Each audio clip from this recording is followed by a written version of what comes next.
for this. I would do this. Fuck out of Okay, this might be way too loud. Here it comes, guys. So funny. You staying home tonight? I hadn't planned. I don't know. Plan on it. A little bit of echo. Yeah. Minus 5, 4, 3, 2, 1. Booster ignition and liftoff of Discovery. You're gonna die. I'm Raymond Arroyo. We'll see you next. It's the show, everybody! Welcome! That's right. Welcome back to the show. My name is Edmund Mitchell. I'm one of the hosts of the show with Edmund Mitchell, I guess. Yeah, the echo is weird. You're right. Oh, I need to turn this down. Turn that trash down. Hi, everyone. My name is Edmund. I'm one of the co-hosts today of the show, here with... Who else? Who are the other co-hosts here? My name is Nick. And I'm Allie. And we have a special guest today. So special. We flew her in just for this. Claire, what's your name? Clare McCallan. Here from Brooklyn. Brooklyn. All the way from New York. All the way from New York amazing. City. Welcome, Claire. Thank you. So excited.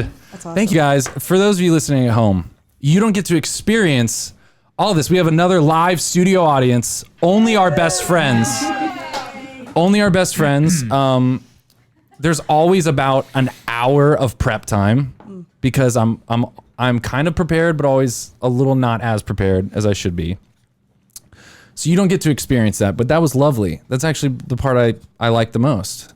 Is the anxiety setting up beforehand? Yeah, like the build up. Like the build up. The build up. Yeah. Walking It's up like- to the door to Nice. Yeah. Yeah, like if you just surprise your kids, you're like, we're going to Disney today. You miss all the build up. You know, you miss all the butterflies for months. Like, will we go on that one ride? Is Dad just lying again? You know, like, does he really like us? Yeah. It's fun. So you miss that. Yeah. Have you ever been to Disney, Claire? long time ago. My parents wouldn't do it, so my grandma finally stepped in and Your parents went. Yeah, they were anything with magic. You know, it's one of those. Nice. Anything with magic was a no. So no Harry Potter. Yes, Harry. Well, no official Harry Potter. Under the cover. Okay. Harry Potter. Okay. Yeah. Okay. Undercover Harry Potter. Closet Harry Potter. There's a lot of there's a lot of Yes. kids out there who have to suffer that, like who have to like smuggle it in. It's like smuggling Bibles into Russia. Oh, It's like smuggling Harry. like that. It's like smuggling Harry Potter into a Christian home. But you know, the older I get, the more I kind of like everything that they did that I thought was totally ridiculous. The older I get, I keep calling them I'm like, you were You were right. right. Yes. Everything. Oh my gosh, I'm going through that too. As you get older, you're like, oh, that's why my parents wouldn't let me do that. And that's why they didn't explain to me why they wouldn't let me do that. just didn't want to. like Yes. open the window Yeah. in the house. Because of serial killers. Right, exactly. Yeah. Yeah, checks Yeah. out. So Claire, the reason you're here is because you're awesome, but also I keep coming across you on social media. I think that was how we kind of connected with social media. Is my voice too powerful and domineering right It now? always is. No such thing as I too think. powerful. Claire, do you think that's okay? No. Okay. What, Allie? What? It's an invitation for all of us Felt to like be only I louder. could say that. Always giggly. You're always giggly. That's Joyful and live. whatever. So that's me. Anyways, so I keep seeing you on social media, and you are a spoken word poet, right? But tell people a little bit of your backstory.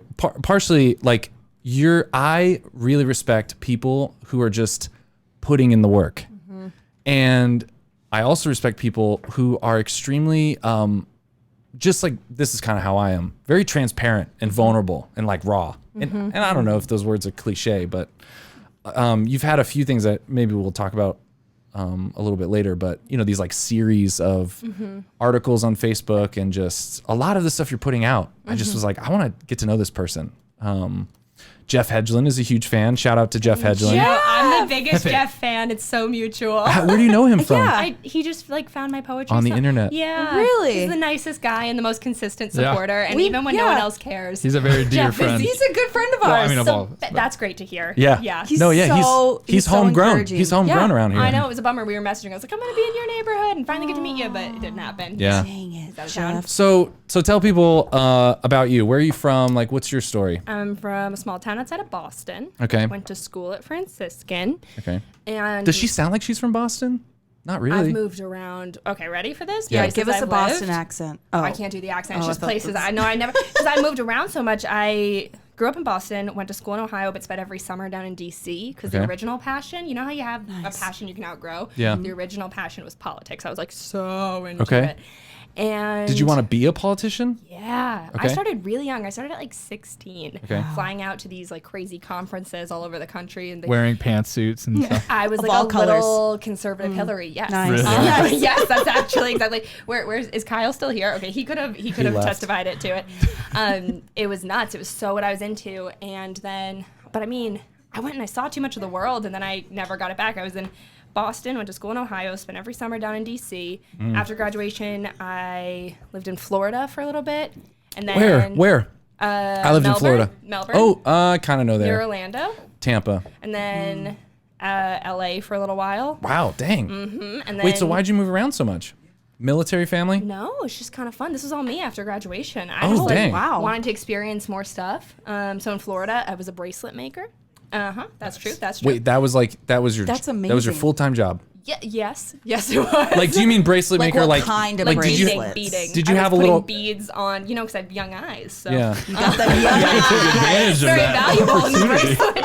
But are you talking about like in a factory, or are you talking about you have a little cart on the beach In and the you're just back, like, in the back room of my aunt's boutique. oh, okay, Okay, no one can Nice. see that. I see Okay. that, but Nice. that's the sound of beads. Oh, people going can. around. This is Yeah, video yeah. based. Oh, good. Okay, so But they know Yeah. the boop, boop, boop. They know that. They know that the sound. universal That- bracelet sound. Yeah. And then I was in LA working for a construction company. Okay.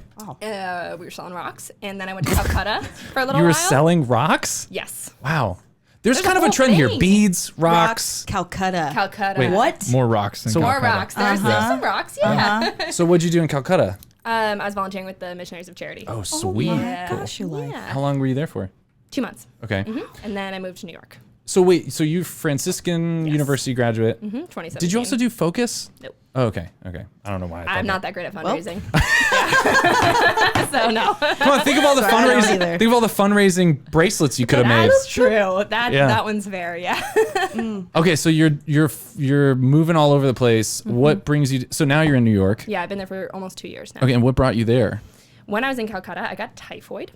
Ooh. Yeah, from some bad water, which not for nothing was given to me by a nun. So you tell me. Like you she know. gave you the water or the Yeah, typhoid? well, or both actually, Both, because yeah. the typhoid was in the water. Like a typhoid. Makes Do sense. you think it was malicious? Yes, 100%. Okay. I'm pretty sure that's what we were all thinking. Absolutely. Yeah. And I was really, really thirsty, and they said, like, do not drink unsealed water bottles. And she gave it to me, and she was, like, promising. And I was like, no, I can't. I need to go find some, like, better water. And she was like, trust me. And I was like, well, she's a nun. So I drank the water, woke up, like, 4 hours later, just so sick. And I was gosh. in bed for, like, 2 weeks. Yeah. And What was her name? I'm just kidding. Go sister- there. No. We want Does names. she know? Does she know? Does she know that I got sick? Yeah. Yeah, but the thing is, and all of the MCs knew that I got sick, and I was sobbing. Like, I thought I was going to die, you know? yeah. But Bad. it doesn't phase them because these are the toughest ladies, Yeah. you know? And they see so... yeah. Me getting sick was nothing. Yeah, they're like, walk it off. Yeah, Yeah. but like I'm dying. Yeah. Yeah, but every day there were people who were actually dying, Yeah. so me Yeah. dying, quote unquote, Yeah. meant nothing. So Wow. so I was bedridden in Calcutta. You know it's bad when they put you in the Wi-Fi room, you know, the one room with the Wi-Fi, because they're like, oh, you're going to be here a while.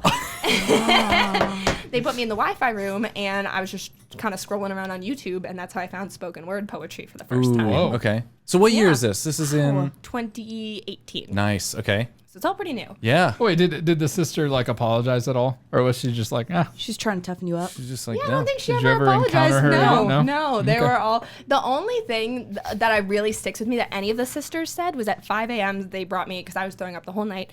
At 5 a.m. someone, like, I think they physically, one of my guy friends, carried me to Mother House. Oh my gosh. And the sister who runs the volunteer really program romantic. saw me, and she she was What's his name? like, "Guys, stop!" No, We have a special guest. Bring in Robert from Calcutta. See, Robert was working with his sister. It was all planned. It was a whole thing. Yeah, yeah. Guys, no, it's not a romantic story because No, Threw sorry. up on him. Sorry. I get to the sister and she sees me, and I had been. Have you ever in your life, you do edit these, right? Have you ever thrown up so hard that you fall over? Whoa. Has ever like propelled forward? I Never mean, had typhoid. okay, I but- haven't. That's fair.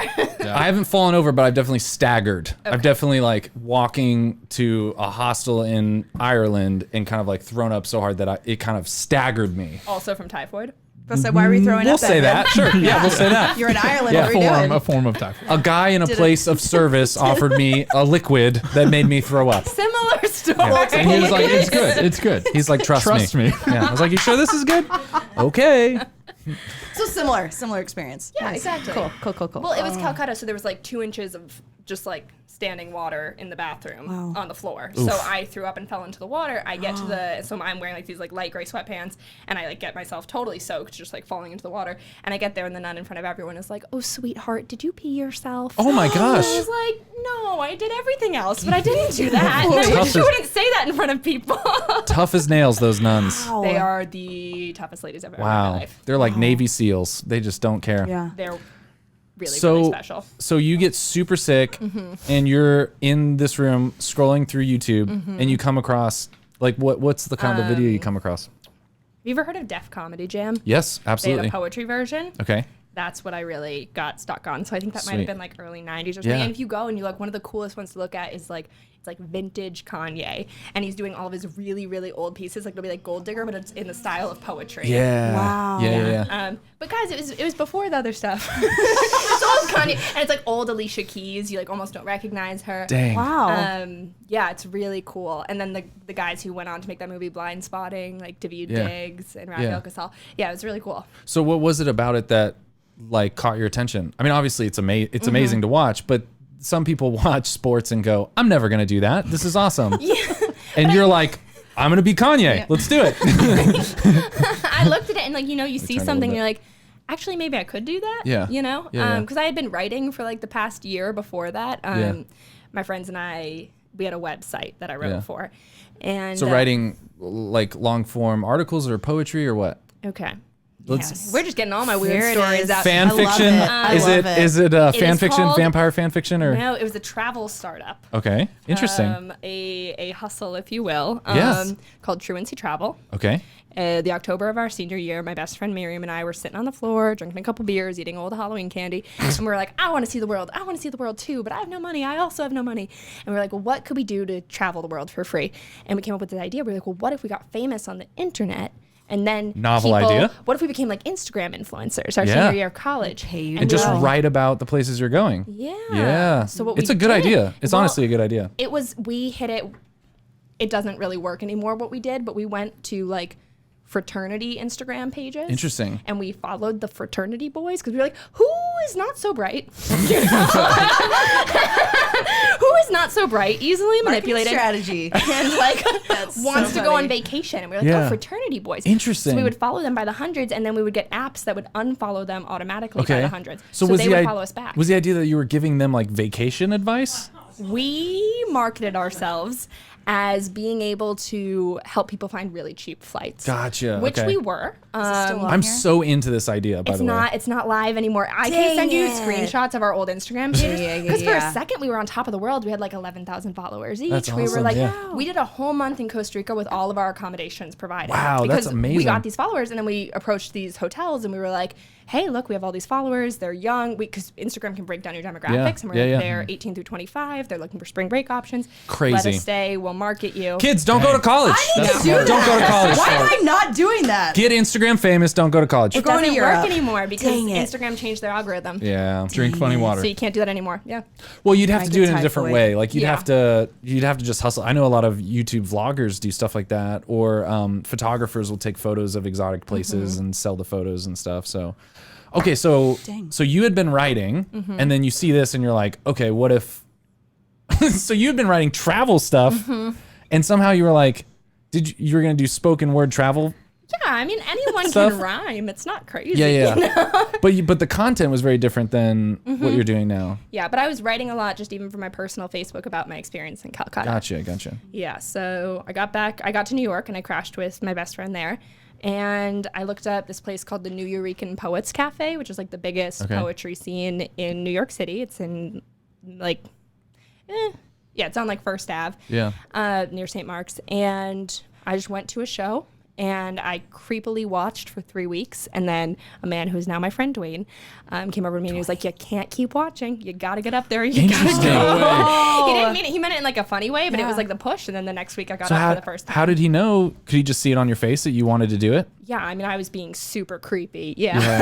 Yeah. I was like showing up super dressed up and like really nervous, had the like hands look. folded. Yeah. Yeah, like it was pretty clear, I think. So how many people? So what's this place called again? The Nuyorican, so it's New York and Puerto Rican, Nuyorican. Oh, interesting. Poets Cafe. So and describe like, I mean, how many people are at these it's places? nuts. If you ever go to New York City, this is like the must thing you have to do. Yeah. On a Monday night at 9:00, they have their open mic nights. And if you're a person there just to watch, you can get there at 9:00, buy a ticket, $10. If you want to perform, it's an open mic. They only take 25 people. People start lining up 5 hours in advance. That's Holy crazy. You have to cow. wait. Yeah. So it's at 9:00. People get there at early. At But 4:00. how big is the venue? Like how many people are like in there watching? I think it's probably like 150, 200 Holy if you cow. pushed it. So your first time performing, you're just There's a like lot in of front of people. 150 Yeah. people. Cause, Creepily watching. okay, because just to, I mean, let's just say in theory that someone was researching open mic nights in Dallas. Let's just say someone was looking into this and was wondering like, everyone. Is it? It's me. I knew it. Is it Nick? I knew it. and was wondering like Me and how Johnny many have a little sketch duo that Yeah. we're working on. Woodworking. and was just wondering like how many people are kind of at these things. A lot Right. of them, it's like 8 to 10 people. So that would be nerve wracking. It's a interesting first move. Yeah. Had you performed? Are you just practicing in your bathroom at this point, or Yeah. had you done it in front of friends or anything? No. Dang. That was the first Wow. time. And you might even see it tonight still, like it's pretty much managed, but I was shaking the Yeah, whole time. yeah. And now they're more like residual shakes. I'll like finish my piece and then like I'll like be like, bye guys. And you'll Yeah. notice I'm like Yeah. kind of twitching in the corner. It's a lot of adrenaline, you know? Yeah, it's hard to Yeah. handle, and Yeah. you have to like get it somewhere. Like you just Yeah. like do some push-ups or something. But it's the what I nicest do. group of people, and there's so many other artists there, so they're super supportive. And even when you do make a mistake, everyone there has made a Yeah, mistake. yeah. Yeah, and there's a lot of community because you wait in line together for 5 hours. Yeah. So, That's true. That's Yeah. wild. cool. So what the piece you performed, like how long was it? Was it super most long? of mine come around 3 minutes. Yeah. So that's actually a lot to memorize, you know, because you write the piece Oh, yeah. and then you edit it. And then the memorization process is like, you'll be pulling your hair quite a bit because it's like, because you can't mess up because it rhymes. Yeah. Yeah. So if you mess Don't up, know. then there's no, you lose your spot. It's gotta Yeah. keep going with the rhymes. And like Yeah. the different emphasis on words and like you just gotta know that So stuff. I mean, I don't know how much of this you know, but like what is like the history of like what is spoken word compared to other things, or like is this a particularly, you know, like African American culture like is this rap adjacent? Is this like I think rap or does this- adjacent is a great word. I was telling her before, it's a little tumor on the side of the rap scene. Yeah, like There's like, definitely less of us. like which came first, like people in turtlenecks performing poetry or spoken word poetry? I think it was probably like a Shakespeare, probably. Probably I think he'd be Spoken the word OG. poet. Yeah, Spoken word probably. poet, probably. yeah, I don't know. But you know what I'm saying? Like, so they're truly the same thing, though. Yeah, yeah. You know, just with or without music. They but is this kind of like a 90s development, or is this new, or is this something like spoken word poetry? Is it just a different name for something that's like poetry with a different emphasis, or like, I've always been kind of confused by I'm that. actually not sure. It's interesting. Yeah. Someone look it up. Yeah. Ian. Ian, get on it, Ian. Ian. Come on, Ian's Ian. not here. Ian's our producer. For you, what really defined, like, what is it about spoken word poetry that for you, like, is the draw, or the thing you like the most? The connection with the audience, and as opposed to just like my regular written word, Yeah. it's so emotive. Yeah. And you can really connect with people and, you know, convince them of something, because a big theme in my work that I try to do is to like have it be art with purpose. Yeah, 'Cause yeah. that's something that, I mean, a lot of my friends are very, very talented rappers, but some of the people who maybe I spend less time with, you know rap music. Yeah. When it's about like sex and drugs and like, well. no, but you know what I'm saying? There's Yeah. like, there's rap music that matters, and then there's the stuff where you're like, what? And so I try to write about stuff that matters. Yeah. Because no one wants to hear me talk about sex and drugs. So But when all these people are here in this club, like, I mean, they're probably all coming from tons of different backgrounds, and the content's very different. yes. So is like when someone gives you props for a good performance, is it delivery or content or both, or do the best people do both? Well, a combination of both, because the other thing, okay, this is my tour guide. If anybody ever was in New York on Monday night, if you want to perfect, see yes. like music and rap and comedy and spoken word, that's Monday night at Nuyorican. Yeah. But if you have you ever heard of a poetry slam? Yeah. If you want to do a poetry slam, that's Wednesday night. I feel like that's like everyone's Wait, in so a circle. That's a competition. And then they like Oh. go in So the wait, middle. so Cage fight. So It's obviously, Mortal Kombat. So Yeah. obviously they kill whoever doesn't win. But Yes. but Obviously. what's the difference between a poetry slam and spoken word poetry? Or does anyone Spoken care? word poetry isn't competitive. It's just like Oh, me sharing gotcha. my poems tonight. Hopefully, you guys, it's not competitive. It will get competitive. I guarantee you. We ambushed This you is a tonight. slam This is poetry a night. So you're gonna ambush. perform yours, and then Nick is gonna perform one as well. He's been Perfect. working Yeah. on I'm it for holding you to weeks. that. I got Robert Frost in the back of my pocket. That's the only poem I know. Two roads so nervous. diverge in a yellow wood. I told myself for some weird reason that I was gonna memorize at least one poem in You my life. told yourself in your life you were gonna. yeah, at But, least like, one. not Well, just you still before have tonight. time. Not one that I've ever written. Okay. but just somebody else's. Nick, You can memorize Nick, it I was mine. gonna- Nick, Nice. just Okay. Nick, just look up a haiku and memorize it before the end of the episode. And then slam. Haikus Yeah, are let's like have a slam. haikus are like 10 words. Okay. You can do it, Nick. Do it. Do it, Pull out Nick. your phone and do it. No, can I'm just do gonna it. use the Robert Frost one that I already know. That's but not- just that's switch long. Switch up some I'm words. nervous That's very if I long. It's not had long. known. It's two stanzas. Yeah. Oh. That was Oh. very Is it really? educational Just gave me- stanzas. Oh. That was nice. She gave me a Valley Girl. Oh, I thought it was longer than that. jeez.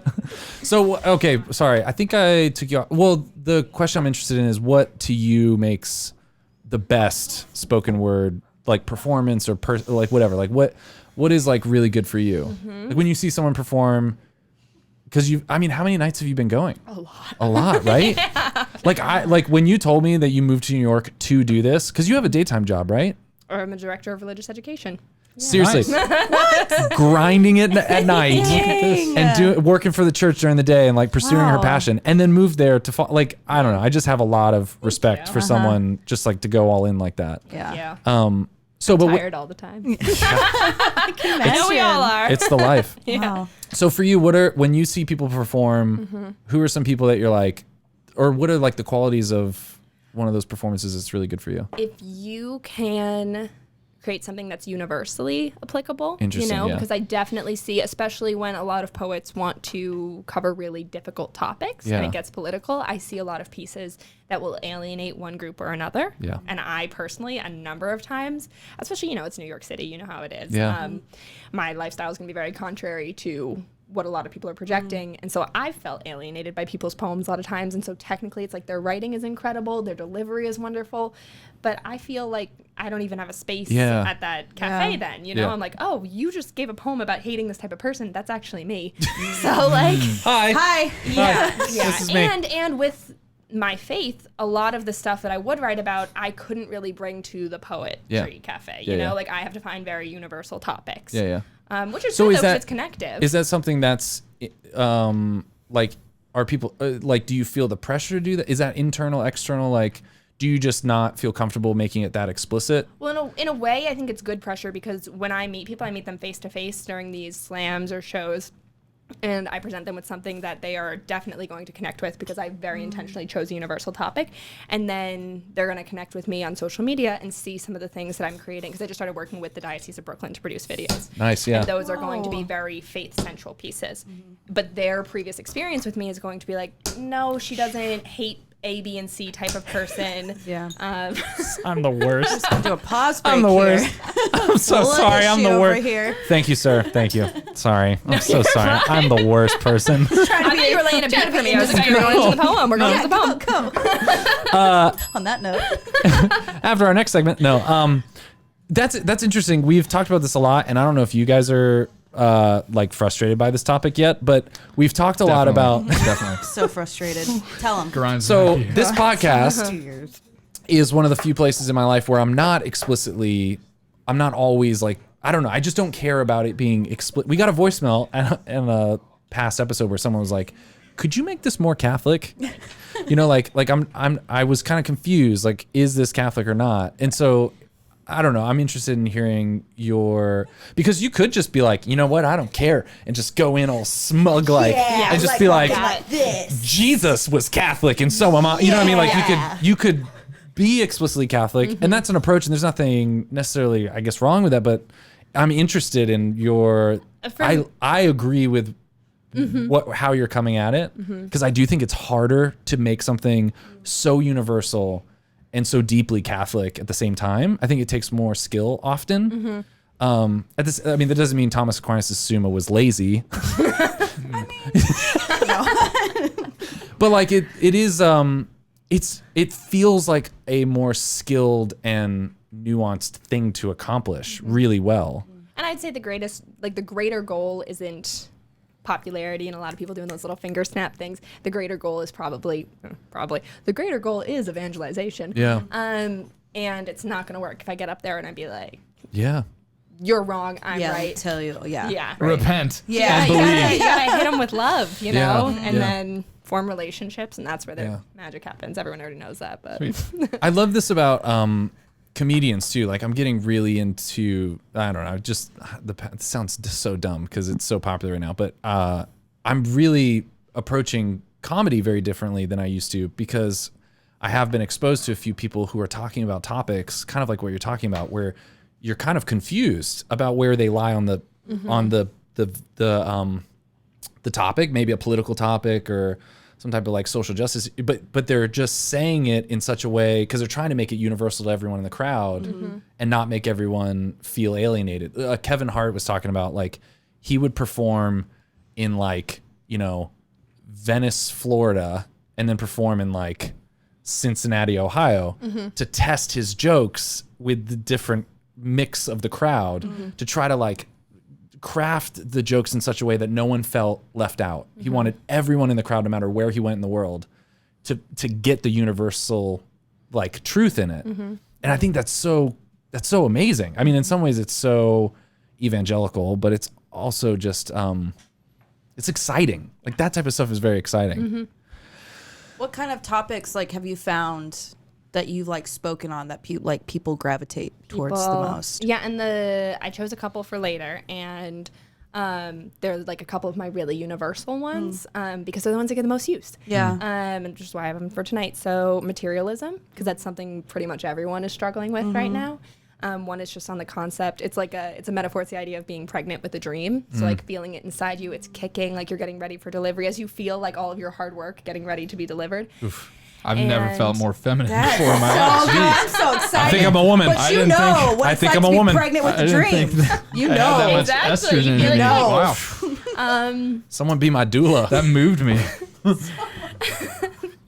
And the last one is a little bit on the political side. It Nice. is and here I am in Texas talking about immigration. This show is edgy, guys. edgy. This show is edgy. Here we go.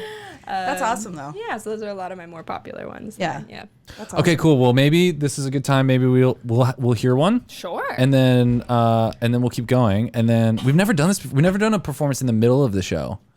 So Spoken word's perfect for it because I'm just okay, talking. awesome. Do you want need us to, to? like, do Yeah. something? Do you want us to Like- leave or just like? You Do can you want us to definitely look at stay. you? No, Should we because I'll look be this looking at way? you. This is gonna be a little Oh, interactive. okay. Okay. See, I love this. I Okay. love how like I don't think you're explicitly in your face, but I love how in your face.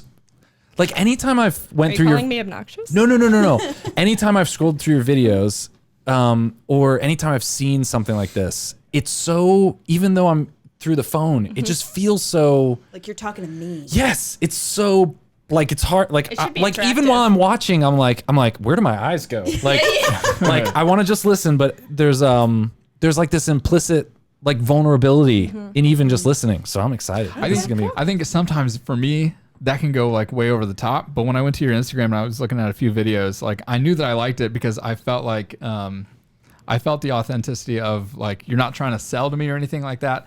Like I always like trying to notice like if they've started or to see if I can notice if they have started or not. Does that, do you know what I mean? Yeah. And with you, I couldn't tell, and I was like, oh no, we're in this. that's awesome. Okay, well then, in that case. Okay, cool. We'll just, Yeah? here We we go. need like an Let's do this. intro song or Well, no, like, we'll just wait a few seconds so that Okay. if we clip this out or something, yeah. That's fine. Okay. All right, cool. So here's Claire, spoken word. Put your hand on my stomach. Can you feel her? Blessed in holy water and baptized in her mother's blood, my dream sculpted from Adam's rib and Eve's touch. She's kicking. She's sticking to my bones. Her sticks and stones don't hurt. They heal. Can you feel her? When girls my age conceive, they're usually asked, aren't you a little young for a little one? But when I tell people about my dream, my invention, her conception, they say, aren't you getting a little old for such a big dream? Pregnant, pause. Explanation, because you're probably wondering if this is some sort of announcement. No, as far as announcements go, this one is cut clean. I'm just announcing that I am going to be the mother of a beautiful dream. Every night as I try to sleep, I can feel her kicking, teething, teasing, breathing, dreaming my dream. I've been bleeding for her since I was 13. My dream, she's the greatest manifestation of my femininity. She is strong, getting stronger every day, holding her breath a little longer. She looks like me and her father. She looks like me and my father. She looks like me and the father who planted me in his soil with a seed in my soul, with a need in my soul to deliver my dream to creation, to deliver my dream to his nation. People say they care, offering me back out, back alley, coat hanger, cliffhangers, like, how are you going to afford this? Why didn't you avoid this? You should use protection, college, you should have known better, acknowledge you had a spot in the race. What a waste. But I know that my dream, she's the product of love, because there's nothing more natural or beautiful than a girl bringing a dream into this world, even when she has to raise that dream alone, even if she has to dream that dream all on her own. We have to teach this to little girls when they're young. We have to help them become the type of woman who isn't afraid to dream alone, the type of woman who can raise a dream all on her own. If you should ever have to give the talk to a little girl, if that day should come, I want you to look her in the eyes and say, little one, when a girl loves herself very much, she believes in herself. And that is where dreams come from. I joke because I hope that a belly laugh might shake her right out of me, and with a giggle, I could hang another dream on the family tree. But truthfully, I am so scared, because I've heard that the first dream is usually a stillborn. But I tell myself that means my dream will be born still. I will wait until the day she's due, procrastinate to announce the dream who will coronate, reign over my future, crack open my womb, roll away the stone and open the tomb. Oh, little town of Brooklyn. Is there room in the inn? Is there room for one more dream in the city that never sleeps? There's a lot of singers, a lot of musicians, a lot of cooks in Hell's Kitchen. Is there room for one more dream to lay her head? Can these city streets cradle a manger bed? Rockabye baby, you're driving me crazy. Deliver, deliver, deliver. I shiver, wondering what'll happen the day she delivers, because I only know what she sounds like inside of me. I have no idea what the reality of her outside voice will be. And that terrifies me. She terrifies me. Ta-da! Oh my God! Thanks, guys. Wow! Man, can I ask you to clarify watch it. one line See, for I me? told you. Yeah, I told no, you. I could feel The it. adrenaline. I could feel I'm it. shaking. I could feel the femininity. Yeah. The line that really just like brought me in, and if it's wrong, correct it for me. go. You said I've been bleeding for her since I was 13. Yes. Man, yeah, that was. What was that line correct? Yes, Like how it's about I menstruation. Right, Is that what you're asking? Yes. right. Man, I don't know why. Yeah. But man, that like brought me Dang. into Wow. more of what you're Thank saying. you. That's actually That really was- great you said it, because I'm always like, do people get that one? You know? No, I got yeah. it. Okay. I got it. I got it. Okay. And he's a Sure. female. Yeah, good, So- good. You're one of us now. Oh, wow. Yeah. Tell my wife. We have daughters. We We know That's- things. I didn't know who to hold the eye contact with, because I was like, who has little girls? And who is a girl? You know, we got everybody. That was amazing. That was great. All right, Nick. What do you have? Twinkle, twinkle. Wait, we Hold on, need hold pause. Nature's first green is gold. Her hardest hue to hold. Edmund, shut up. I didn't say This anything. is beautiful. Her early leaves a flower, but only so an hour. Then leaf subsides to leaf. Then Eden sank to grief. So dawn goes down to day. Nothing gold can stay. Nick Gutierrez. Robert Frost. Drop it all. Move to the city. Wayne Gretzky, Michael Scott. Yeah. That was Nick 100% Gutierrez yeah. quoting Robert Frost. That was amazing, Yeah. Nick. Wow. That was amazing. Wow. When did you The did you eye memorize that contact? just now? No. I was probably in middle school watching a lot of The Outsiders. Read the book a lot too. I don't know why. Wow.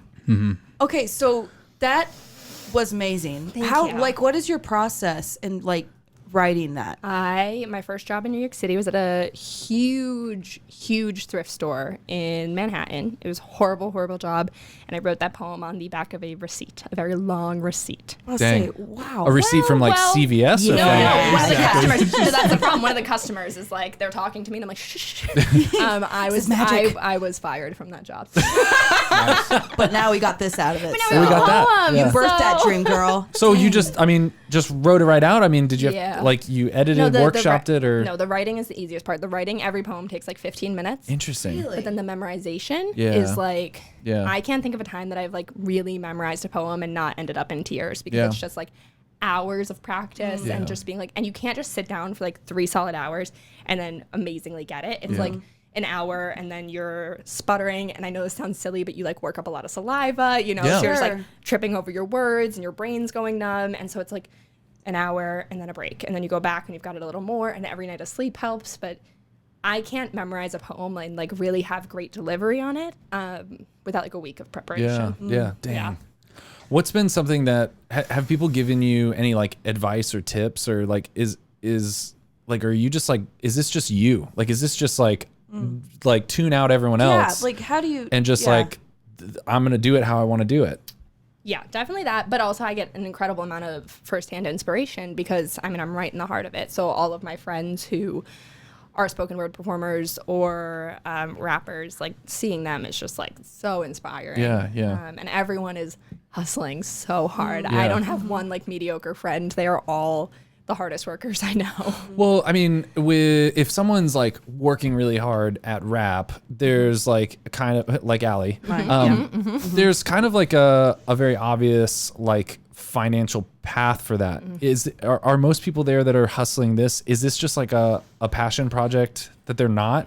There's no like financial strategy or goal, or like Most people who, I will generalize and say this, I think most people who are doing music or rap, there's a financial goal in mind. For the poets, it gets really confusing because I have a really great example. So, and this is a little plug, okay? do it.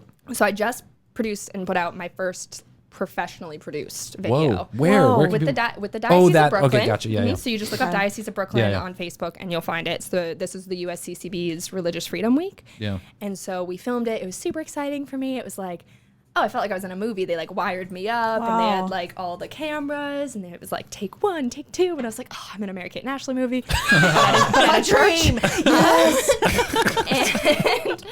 And That's what I would have thought too. Finally. I'm in what I would describe as pre-financial goals right Yeah. now. Yeah, So yeah. my goal for that video is to hit 10,000 views. Yeah, yeah. I am currently stuck very solidly Yeah. at 8.5, which is Yeah. great. Like I'll get Okay, there. we'll bump 'em up. But thanks, guys. But I can't really move forward with this super financially until there's a certain level of success. Yeah. You know? But like, what's the like if someone if someone really loves playing guitar and writing music, there's obviously you don't always want to just cash out on your hobbies, but there's a career path, right? What But is people the don't realize, it's like, I was describing this to a friend today, it's like Uber. It's like you're fulfilling a need that people didn't know they had. I 'Cause mean nobody's now like, oh, we need a poet for the event. yeah. You Well, know? I mean, yeah. They need music for stuff all the Totally, time. totally. But no one ever like needs a poet. Yeah. But now look at how much we all like Uber is what Oh I'm yeah. saying. Yeah. And so, but nobody's willing to be the person to take the chance on it. So like this video, the one I just produced with the Diocese of Brooklyn, I'm not asking for any money from anyone. I've contacted in the last week, I'm not joking, I counted today, over 60 organizations being like, will you please share this video? Yeah. It's awesome. Not It's a good single hustle. one has shared it. Oh, really? yeah, Interesting. you shared it. Thank you. I am an organization. I'm a very large. Show. It's the show. I'm a very large organization. I have contacted everyone. I won't name names, but any name you can think of, I contacted. Yeah. Well, that's the hustle, though. Did they Nope. say why they wouldn't share it? Or they just In they one just way did or it? another, most groups, we'll call them, won't share something that they didn't produce. Sometimes for like legal reasons, and they like need to get it. They can get it approved for sharing, but for the most part, people just don't seem that interested in Yeah. it. But then I had a poem on pornography, and I was pitching it to again all of the obvious ones that you would think of who might want to adopt it. And that's what I'm asking people to do right now is adopt my poems. Yeah. Because what I want is professional production. Yeah. Because that is one of my little goals right now. Is like higher viewership. Yeah. And everything from now on needs to be shot Yeah. on a real camera. So do most spoken word poets, like, are they like a poet is putting their works in a collection of, like, in a book. So are the most successful, or like the spoken word poets that you look up to, are they also doing music, or are they more just like they become this personality that people just want them at their performances and stuff? Is it like events is kind of the... And some of them go on tour. Some of the really successful ones that get associated with like button poetry, maybe part of like Rudy Francisco might be a familiar one. No, Well, see, interesting. here's the thing. When I ask you like name some spoken word poets, you're not going to know any because it's a very rare thing. Thanks. It's a very rare thing to be successful at or to turn into a career. Yeah. I mean, I'm just thinking, like, as I'm a youth director, you work with youth, you work with the church. Like, I'm just thinking that was so captivating. And obviously, there's a lot of themes in there that you could use for, I mean, and like what you're saying, that you can create ones that cater to different topics and stuff, but using that, like, as a teaching thing or having a comfort, whatever it is, I can just see that that's so not the norm that people can tap into. That's like amazing. Yeah. Thank you. Yeah, that's what I need. I just need Hire her. a couple people to take a risk, and once they see it pay off for other groups, then they'll be more comfortable. But right now, I'm having a very hard time. Well, shout out to the Diocese of Brooklyn, because they were the first ones to be like, and then you guys. Yeah. This is like the next time of like We're the biggest. We're ahead of the game. We're Probably way bigger ahead of than the Diocese game. of Brooklyn, so. I think youth is a really good demographic for spoken word. Yeah. Because I think youth ministry gets pegged as like emotionally manipulative, but that's not what we do. Like I like to say, like, we do a form of like constant engagement. Yeah. And some speakers that I bring into my youth ministry to speak to my teens, sometimes all the teens are able to take in is that, that person was really passionate about whatever the topic was. They don't really remember exactly what was being said, but they attribute the truth of the matter with the passion of the person. Yeah. Right. And so I wouldn't call like what you're doing like emotional manipulation in any kind of way, but rather like engagement. And I think youth ministry really allots like a lot of room for that too. Yeah. Seriously. Thank you. Yeah. That's one of my goals for the fall. I'm making my friends. I told them when I get back to Florida, we're gonna have a party. That's not a party at all. It's very serious, and we're each gonna stand up and present our goals for the next year to each other. I love that. So I have them written on my phone, and one of them is to do one like parish event a month. That's awesome. So even if it's just local ones in Brooklyn, just getting started. What on if that. I mean, even like, I'm thinking like parish. The Lenten missions are a big thing, and for years it's just been the very typical. A speaker comes in for 3 nights and you do kind of thing. And I know our parish, we're always looking for different things because we're kind of done with the 3 nights kind of thing. So we're always looking for. So even like something like that. Yeah, how to break up the model. Yeah, right? exactly. Because the going model with at least with Catholic events, is like, talk, praise and worship band, adoration, confession. Yeah, confession, talk. I mean, that's why we got together, because we wanted young adult stuff, and we didn't want to do the typical what's happening. Yeah. And we've always just dreamed about just stuff like this that's out of the norm. Yeah. Kind of thing. So we all need to become spoken word poets. No, we got one here. Okay, we already got one. You need to learn She's how professional. to. You need to move to Dallas. You then. do, no, and then you give a talk. You do confession. Okay. we're having a retreat. Perfect. There we go. Where I confess. Yeah. Like I Yes. do my confession. Yeah. Just a different kind of spoken word. Yeah, it's Great a different song. kind. Was that an Usher? Was that an Usher reference? I thought it fit. Usher, right? Yeah. How old are we, Allie? We're too old. I just turned 16. What? That's not true. No, that's not true. Okay, so we're gonna go. We have a few questions here, so we're gonna go to From the our Q&A. live audience? Yeah, if you guys have questions, think of some. You've already been asking some, but this is like the Q&A, the Q&A session. So these have come in hot from the live audience over here. I feel like it's gonna be my mom being like, "Why didn't you text me back?" Your mom did not ask that question, was but shocking. we're getting in touch with her. It's and now your mom, Claire's mom, everybody. And the guy from Calcutta. Come on down. The guy from Calcutta's been talking with Claire's mom, who's here. Okay, so here's a question here. Your performance ushers in a true experience of beauty that brings the room together. Have you seen that happen in a larger audience? There's no right answer, because Yeah. yes sounds a little full of myself, and Yeah, no yeah. sounds like and I've seen it happen with my performances and with other people's performances. Well, thank you for very much whoever said that. Yeah.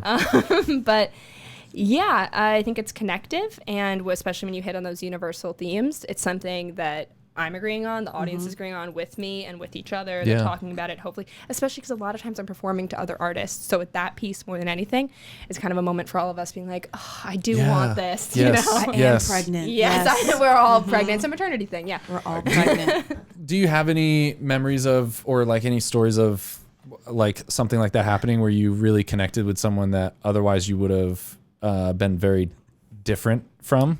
A lady at one of my shows, maybe a month ago, a lady was on the way out, and she just passed me a straw wrapper. And I was like, what is this straw wrapper? And then I looked down as she was walking away. She didn't even say anything. She'd written on the straw wrapper, and it was like, that made me cry. And then on the other side it said, give birth to your dreams. Oh, wow. And I was Just like, got goosebumps. oh, I know, it was really nice. Yeah. Wow. All sorts of people I never would have gotten to meet, you know? Right. Yeah. Right. Yeah. Do you feel like as you're listening to people from lots of various different like backgrounds and beliefs and political affiliations and upbringings, and do you find that it makes you appreciate different worldviews in a new way? To like, because for someone to get up, I think, and this is part of the reason why I love podcasting.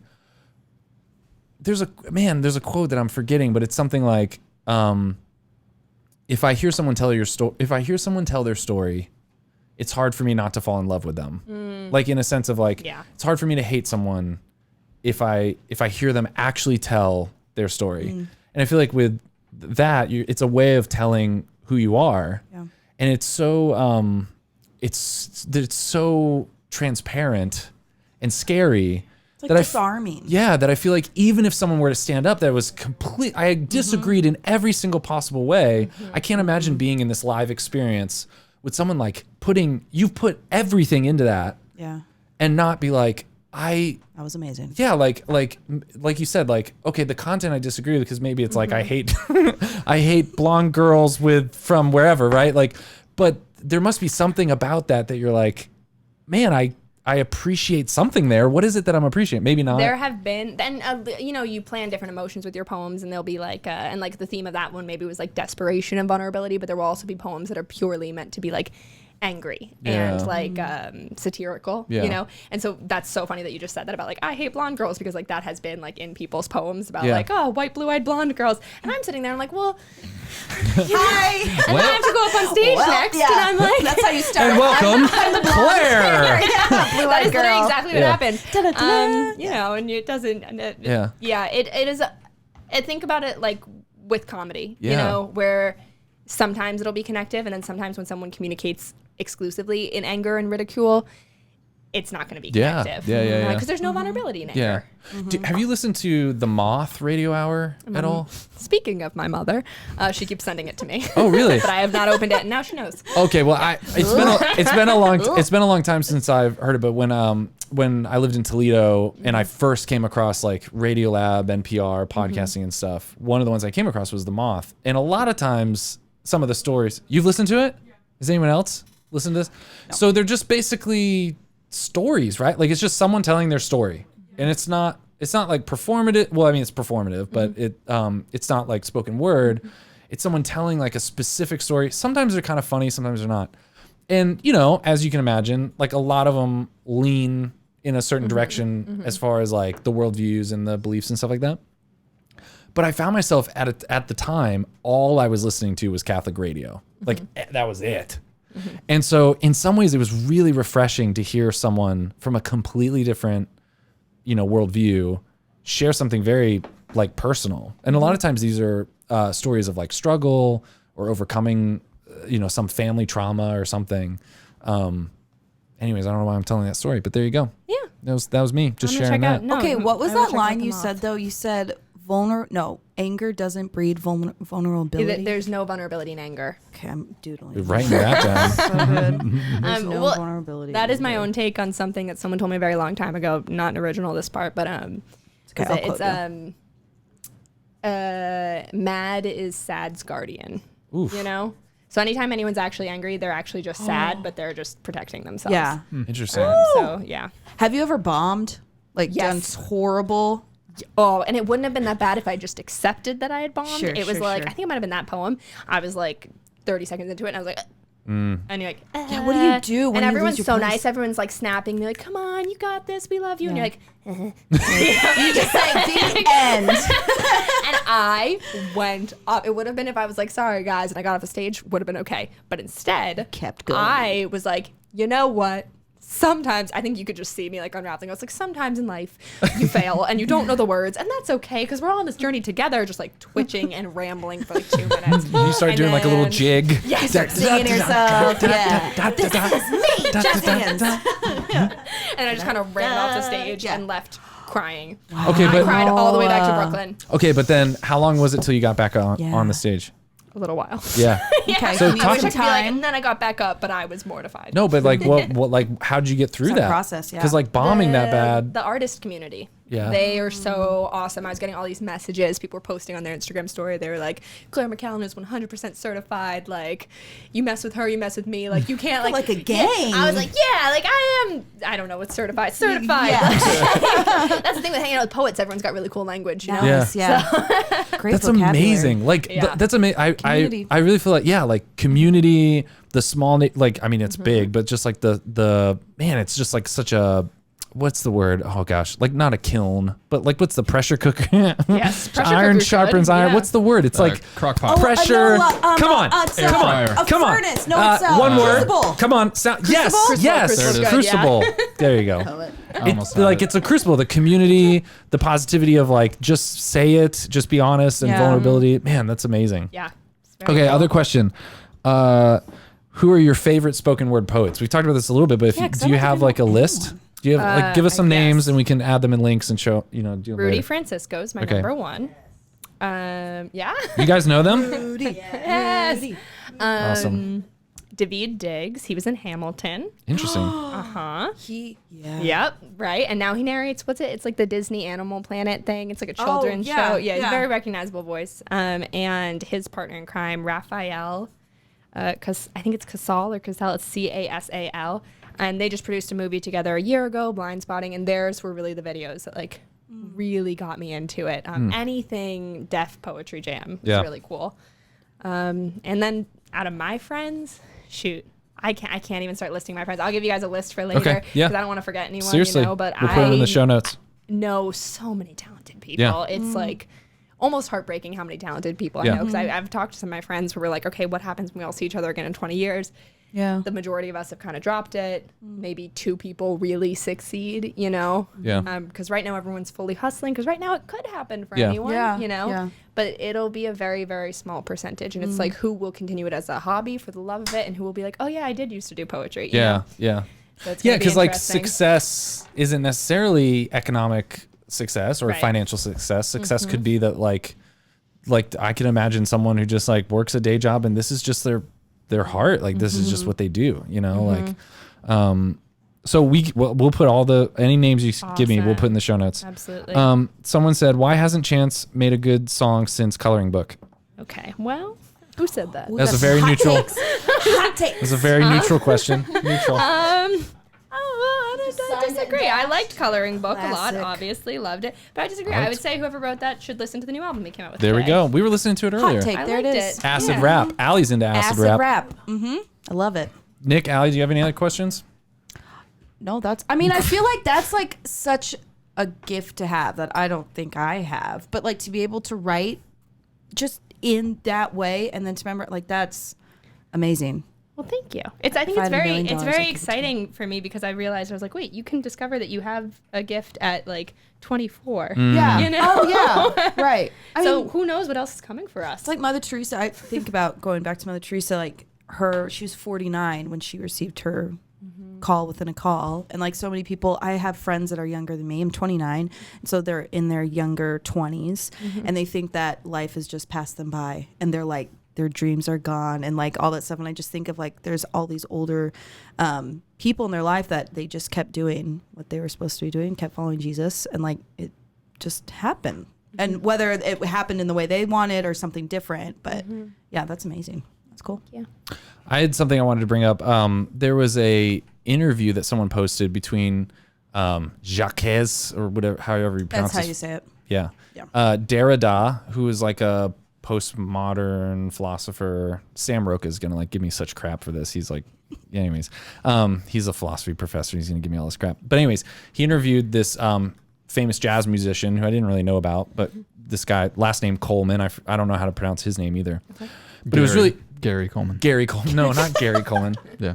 But it was interesting. The Ronnie interview, I'll put the link in the show notes. But in the interview, you have this guy, Derrida, who, from what I understand, don't shoot me, anybody who knows philosophy better than me, but from what I understand, part of like postmodern philosophy was this idea that words, like sentences, have an infinite number of interpretations. There might be a correct interpretation, but then there's an almost infinite number of ways that you could interpret a sentence, because we all bring our different perspectives, our baggage, the context of the moment when you read it, even like if I read it now versus I read it 10 minutes from now. And so it was really interesting. You have this philosopher who is exploring the ways to interpret words, and then you have a jazz musician, and jazz is like, and so this guy Coleman, when they're talking, he composes jazz music, but jazz music is very improvisational. So like Derrida's like, how do you write improvisational music? And so they have this, it's a really fascinating interview where they're kind of going back and forth about that. And Derrida's trying to kind of relate it to his line of work, right? Like philosophy and words and stuff.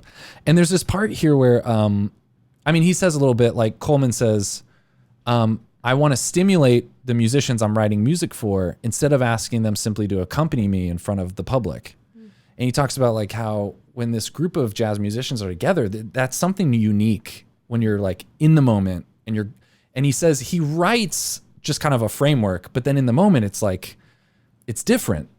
And he says, he goes on to, anyways, at one point he's saying, in jazz, you can take a very old piece and do another version of it. So like every new moment of it, it brings it to the present. And then later Coleman asks Derrida this interesting question, because Derrida grew up in a lot of different, he has a lot of different ethnic backgrounds and stuff. So he has like 3 different, I guess you'd call him like he's fluent in like 3 different languages. And Coleman says this, and he asked this philosopher Derrida this: do you ever ask yourself if the language that you speak interferes with your actual thoughts? Like, do you ever feel like the language that you're choosing to, or even maybe the language that's in your head, interferes with like your actual thought? Can a language of origin influence your thoughts? So like if you're born in France versus being born in England, versus being born in Tanzania, like your Uber driver. Yes. Yeah. He speaks English and Swahili. Nice. So for him, like language is very interesting, like where the verb comes, where the noun, like stuff like that. I just thought that was really interesting. And Derrida says, it's an enigma for me. I cannot know it. I know that he says this, I know that something speaks through me, a language that I don't understand, that I sometimes translate more or less easily into my language. And he says, I am, of course, a French intellectual. I teach in French speaking schools, but I have the impression that something is forcing me to do something for the French language. The reason I bring that up is because, I don't know, I think there's a lot of like correlations to like, you're like poetry and art is such an interesting, you're using words to try to express, I think, something inexpressible. And I just wonder what you thought, like what you're, as a spoken word poet who's writing something, but also there's this like present nature to it. Like every time you perform that poem, I'm sure it's different. And like, there's something awesome. And it's interesting too, you're trying to record them, but then also like something different about every time you do it. I don't know. What do you guys think about that? Like, I know that's a ton and I probably didn't, I didn't package that a lot really well. I'm yeah, also a French intellectual, so. But maybe the first question is just like, do you guys feel, Claire, do you feel like your words adequately express your thoughts? Like when you're writing this, do you feel like all the words that you write are expressing like, or is it the whole thing expressing it, or is it in the moment expressing it? The writing process is like too weird. It's like a little like out of body experience, not to be so dramatic, but it just like I said, they write themselves in like 15 minutes and it's not anything I was thinking. It's just like, especially sticking with rhyme schemes and beats, it just like pours right out and it's on the paper. I don't really know how to describe it better because it's not like I had like a classical training. And it's just like, it feels like it already existed and then I just like kind of wrote it down, if that makes sense. Each time you perform them, they take on their own lives and you work off of that audience. It's like asking someone how you talk. It's like so I just interesting, do yeah. it. It's just a in thing my head that and I then yeah. it comes out. Yeah. Yeah. I mean, do you guys think that your language influences the way you think? Do you think like your words, like the way you construct your words, is also influencing the way you're thinking and expressing yourself? Tonight, on Friday at 10 p.m. Do you think that? Jimmy's saying yes, it does. Jimmy has a hot take. No. I'm not convinced I know how to read. I think I just memorized a ton of words. Ooh, Whoa. that's deep. That's a Nick Miller quote. That's- I'm not gonna claim that one. Come on, guys. Especially you. I thought you were gonna I get know. that new girl Oh, quote. okay. Yeah, that was good. Touche. Do you guys feel like when someone performs, when Bono gets up on stage and when Bono gets up on stage and performs a song he's written 20 years ago for the 100,000th time, is something lost in that performance, or is something new? Is that unique? Is there some? I mean, I think we all agree that every time you perform it, it's something different. But is it really that special when you do it again? I think it would make it special when you see other people hearing it for the first time, or maybe the 100th time, or you see other people interacting with it and being moved by it. So even if you don't feel, okay, this is my 1,000th time doing it, but you see other people be moved by it, you're like, still got it. I like that a lot. Nailed Yeah. it. Yeah. Nick? I'm not cultured enough for this conversation. You're also a French intellectual.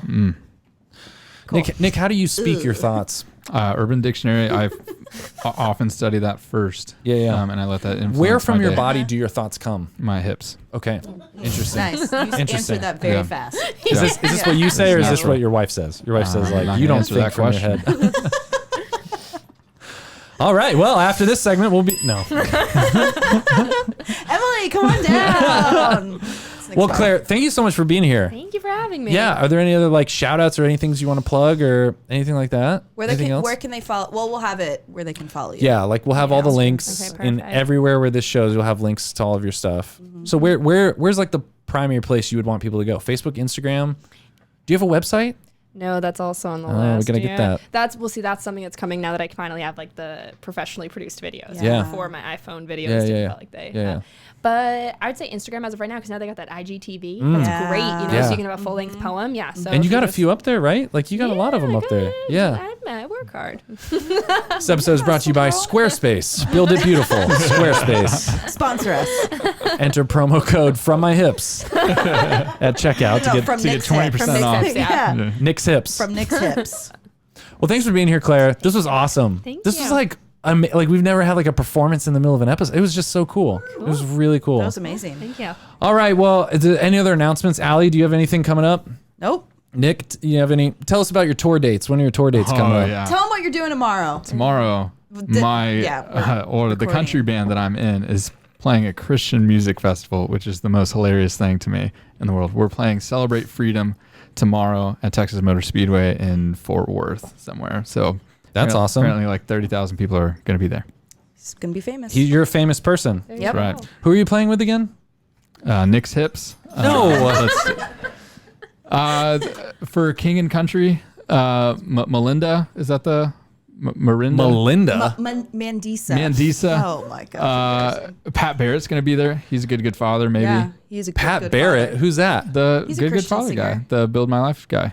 He's the Build My good, Life? Good Yeah, father. there it is. There it is. TR. Micah, whoever the guy with the clocks in his music video. Oh. So he's gonna be famous. Yeah.